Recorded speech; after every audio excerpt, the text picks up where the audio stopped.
everyone, and this is VIII here, and today we're going to be doing the pickup video for the month of October, and you know what that means, it's Halloween. At least I'm uploading this on the 30th, but you know what, who cares? It's pretty much like one of the greatest times of the year.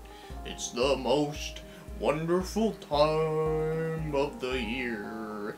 Yeah, of course. So, anyways, I'm dressed up here as Yuri from Shadow Hearts, to be more specifically, from Shadow Hearts 2. And in case anyone is unaware of this, one of my side hobbies that I do is that I actually make cosplays, because it's always like one of those things I just like going to like conventions dressed up as like some of my favorite characters from video games. Haven't done any anime ones yet there, but that'll happen eventually though. But yeah, I've mostly been doing a lot of video game ones, and well, I had to do this one because, like I said, one of my favorite RPGs of all time. I don't need to discuss that because you guys already know that already. So, with that said, before we get into the games here, one quick little shout out. This is actually a shout out for our channel that I've known for a very long time, and I have gave him many shout outs before. I've even done some video responses to him. And that happens to belong to Majora T. So the reason why I want to mention him again is because he actually gave me a gift of stuff, and one of the things that he gave me here was actually a little drawing that he made for me called YouTube Legends card of VIII, and I thought that was really fucking cool of him to do.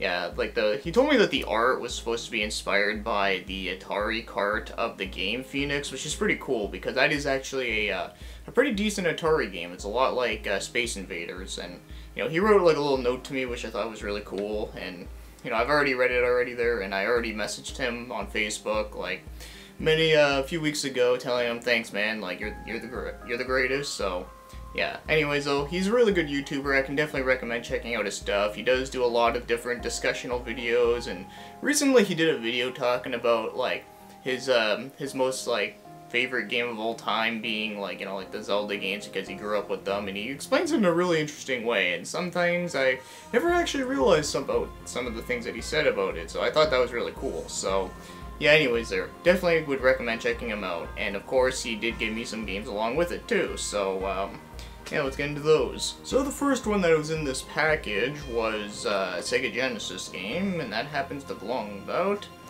Strider.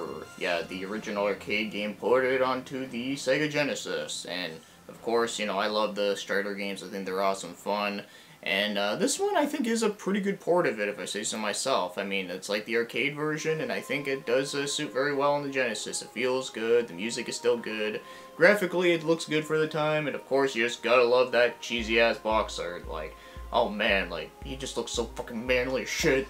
And of course you gotta love the fact that the 8 megabit is like covering his ass. It's like his ass is so great that it had to be censored. Well, anyways, this game is great. I'm pretty sure we all know what Strider is, but yeah, good shit. So the next game that's a part of this package is a PS4 indie game, and that happens to be Geometry Wars 3. Now, I remember many years ago, me and my friends used to play on the 360 version of Geometry Wars 2, and man, we used to play that shit for hours, and this one is actually a hell of a lot of fun. In fact, I think it's actually even better than the other one. I mean, for one, it has way better music, and also the graphics are a lot more like bright and colorful. Not to say that the other one wasn't, but this one just looks way, way better. And also it just has like more like content and such, which is always great. So yeah, this game is a pretty awesome shoot 'em up. It also has like many other different variations. Like, there's actually one mini game that me and my friends used to play. I think it was called Evasion or something, where pretty much like you can't shoot at anything. All you got to do is that you got to go through like the barriers and don't touch the side of the barriers or else you blow up. And then you have like some enemies that are like always chasing you around, and it gets like really crazy and shit. Oh man, that was like my favorite mode ever, and it's still in this game, and it's awesome shit. So yeah, I can definitely recommend checking this game out. It should be really cheap and affordable, whether you're getting it a physical copy or a digital copy. In fact, I actually have the digital copy on my PS3, but being able to have it on my PS4 is definitely great. Should probably stream this one real soon. And then this next game is a Wii game, and this is a game that he talked about in a video he did not too long ago. I think it was called 5 Wii games that are surprisingly like pretty good, or like they surprisingly don't suck.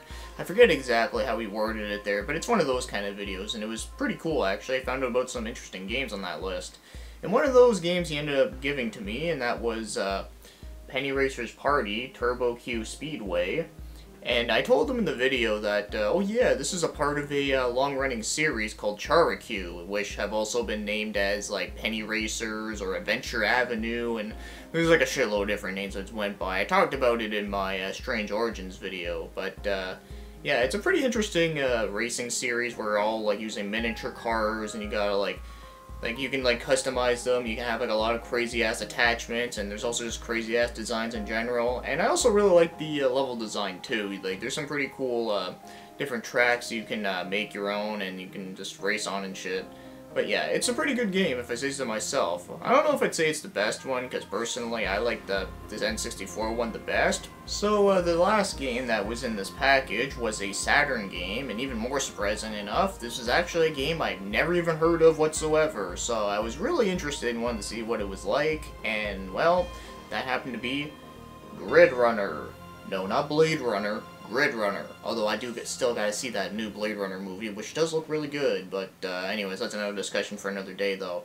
But yeah, as for this game, though, so when I first looked at the back here, I was kind of thinking that it was going to be like a 2.5D platformer, you know, kind of like Pandemonium, you know, something kind of like that. But it's actually not really like it at all. It's actually a very intense version of Tag and Capture the Flag. So, you know, you gotta play, like, Capture the Flag or Tag on, like, these little, like, platforms in, like, space, and there's, like, pitfalls, there's many different items you can collect, and as weird as it sounds, it's actually a really fun game that's really addicting. I would say this is a very underrated game that not only I've never even heard of it, but also it's one that is surprisingly quite a lot of fun. So yeah, and you can also get it on PS1, and I believe there is also a PC port of it as well. Not sure if it's on Steam or GOG, but I do know that there was a PC version like way back in the day. But yeah, this one is surprisingly pretty good stuff. I'm gonna have to do a review on this one at some point. So just as a recap, these were just the 4 games that that Majora T gave me, and I just want to say thanks again, man. Like, that was awesome of you to do, and of course, still love this fucking picture, man. Like, this was, like, the best thing you could have done. You could have just sent me this, and that would have made me happy, but still, though, like, I'm definitely gonna try and make up something for you at some point in time, but whenever that case is, of course, I do plan on just watching the rest of your videos that you're doing, because, you know, good stuff. So the next games we got coming up here are the ones that I actually got myself, and the first one we're gonna be talking about here is Rayman Legends. Now, I have only played, like, one Rayman game before, and that was the one on N64, and, you know, I thought it was alright. Like, I didn't think it was, like, the best platformer ever, but, you know, I kind of enjoyed it. And for some reason, I never really got around to playing, like, the rest of the games, because, you know, I was just like, yeah, they seem okay. But, after hearing a little bit more about this game, I kind of realized that, wow, this game is really fucking good. Like, it's pretty much like, you know, action platformer, mostly, you know, a platforming game with, you know, you get, like, different characters you can play as well. You can play with more than just Rayman, and, man, the graphics in this game are really amazing looking. The level design is just awesome shit. And, yeah, I'm actually kind of surprised I've only played this just now, and I've only played a little bit of it there, but I definitely do plan on playing this a lot more and, you know, hopefully try to beat it one of these days, but, yeah, man, this game is fucking awesome. So, yeah, probably, like, my favorite Rayman game ever, but that's probably not saying much because, you know, like I said, I only played this and, the N64 one. Oh, and I've also played Rayman Rush, but that's kind of a shitty spin-off, to be honest, though. But, anyways, though, yeah, this one is fucking great. And the next one we got here was a budget title that came out that belongs to a series of games that I do happen to enjoy, and that happens to be Touhou Kabuto V Battle Burst. Now, the Touhou games are pretty fun, shoot-'em-up games. I really like the Bullet Ballet. That one is just a whole lot of fun. But this one, on the other hand, well, as you can tell, yes, it does have VR capabilities, which is really interesting. Obviously, I don't have a VR, so I never actually tried that out, though. But, yeah, it is there for those of you that do want a VR experience with Touhou stuff. But, yeah, so this is a, like, a third-person, like, shoot-'em-up thing, where it's also kind of like a fighting game, kind of like Bullet Ballet, but unfortunately, as cool as this game sounds, it's not nearly as good as I was kind of hoping it would be, mainly because the gameplay is, a lot slower paced, and, you know, like, when you fall down on the ground, it takes forever to get back up, and all that kind of stuff. So yeah, unfortunately I don't like this one as much, but I don't think it's a bad game though. It's just, you know, I would say try and get this one on the cheaper end and, you know, wait for a flash sale or something. In fact, Bullet Bellet's on a flash sale as I'm recording this, so yeah, that one is definitely much worth getting for like $4. So yeah, anyways though, this one's not bad, but it definitely could have been a lot better though, I'd say. And also you can get it on the Switch, which is kind of interesting. So the next one we got here is another budget title game, and that happens to be Yamamura Midnight Shadows. So this is the sequel to the last Yamamura game, which came out last year, which was called Yamamura Night Alone.